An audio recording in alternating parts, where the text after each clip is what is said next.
গ্রাম বাংলার ঐতিহ্যবাহী গাছতলা salon digital যুগের সাথে তাল মিলিয়ে হারিয়ে যেতে চলেছে এই ঐতিহ্যবাহী গাছতলা সেলুন। এক আনা দুই আনা থেকে চুল কাটা শুরু করে বর্তমান ডিজিটাল যুগে এসেও মাত্র 10 টাকায় চুল কেটে আসছেন এই দাদু।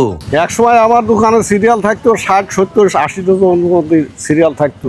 ডিজিটাল সেলুনের দোকান করিয়েছে, এরা তো কাজ জানে না। এদের দোকানের আছে খুব পোস্টপাস, দোকানের পোস্টপাস, এরা কাজ জানে না। আমরা এখনো যে কাজ জানি, আমাকে সে কাজের কাছে তারা বাড়াতে পারবে না। কেমন আছেন আপনি? ওই আল্লাহ কোনো রকম রাখিয়েছে আর কি। কত বছর ধরে এই যে গাছতলার নিচে চুল কাটেন? এই 61 বছর, 60-61 বছর মতন। 60-61 বছর ধরে আপনি চুল কাটেন? এখন আর পারিনি, এখন অসুস্থ, হার্টের রুগী।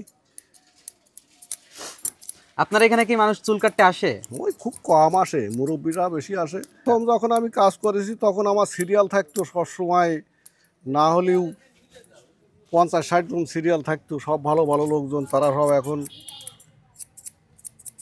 বড় বড় চাকরি করে। মানে 50-60 জন কি প্রতিদিন সিরিয়াল করে থাকতো? হ্যাঁ হ্যাঁ। আর বর্তমানে এসে কতজন সিরিয়াল থাকে? এখন সিরিয়াল থাকে না বেশি, ওই তো 8 জন, 10 জন, 5 জন, 6 জন এরকম। এই যে পিছনে একজন দাঁড়িয়ে আছেন, আপনি কি জন্য আসছেন? চুলদাড়ি কাটার জন্য। চুলদাড়ি কাটতে আপনি আসছেন? দর্শক দেখতে পাচ্ছেন, ইনি হচ্ছে এই যে ইনার কাছে চুলদাড়ি কাটতে চলে এসেছে। আপনি কত বছর ধরে কাটেন এনার কাছে? ধরেন 5-7 বছর। 5-7 বছর ধরে আপনি কাটতেছেন। আর এই যে দেখতে পাচ্ছেন এনাকে কাটা হচ্ছে। আপনি কি সার দিচ্ছেন, মানে কি স্টাইল দিচ্ছেন? আমি শেভ হচ্ছি। ও শেভ হচ্ছেন, মানে কোনো স্টাইল দিচ্ছেন না? না দাদু, আপনি এই যে ডিজিটাল যুগে এসে আপনি যে গাছতলার নিচে সেলুন দেওয়া কেন? ভালো এক জায়গায় দিতে পারতেন না? আমার তো অর্থ সম্পদ কিছু নেই। আমার বাড়িওয়ালা ক্যান্সার রোগী, ক্যান্সারে ভুগে মরে গেছে, ব্লাড ক্যান্সার মানে লিভার ক্যান্সারে ভুগে মারা গেছে। তার পিছনে আমি 10 লক্ষ টাকা ব্যয় করেছি। করার পরে এখন আমি আর কাজ কাম করতে পারি না।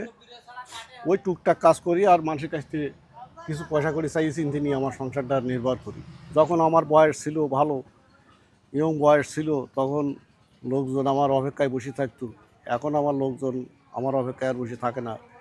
এখন ওই মুরব্বী 2-1 জন আসে, তারই ঘরে নির্ভর করি আমার এই সংসারটা চলে। আর কিছু চাই চিনতে নিই লোকের কাছ থেকে। আমি হয়তো 10 টাকার কাজ, হয়তো 20 টাকা নিয়ে চাই চিনতে নিয়ে চালাই সংসারটা।